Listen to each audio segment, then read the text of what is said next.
Welcome to Man Does Tech, where I solve the problems you didn't even know you had. You start by confirming aircraft loadout and systems.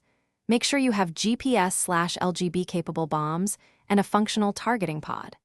Once configured, taxi to altitude and engage your navigation mode so HUD shows waypoints and laser/GPS lock.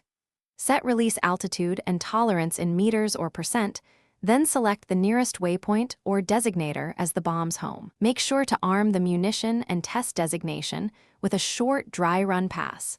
This avoids surprises when you commit to the real attack. Once you have a lock, maintain a stable approach. Fly a steady heading and reduce sudden inputs so the guidance solution remains valid. You should watch the HUD glide path indicator and keep the bomb's predicted impact inside the target marker. Use small heading trims to correct for drift. If using laser designate, keep the spot on target. If GPS, ensure waypoint remains active.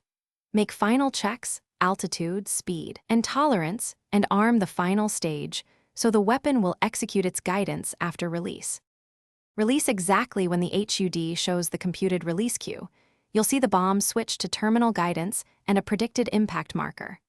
After release, monitor the bomb trace. If it deviates, you may need to switch to manual correction or cycle to a secondary designator for a second pass. If the lock fails before release, abort and either realign or set a new waypoint. Always rearm before the next run. Troubleshooting.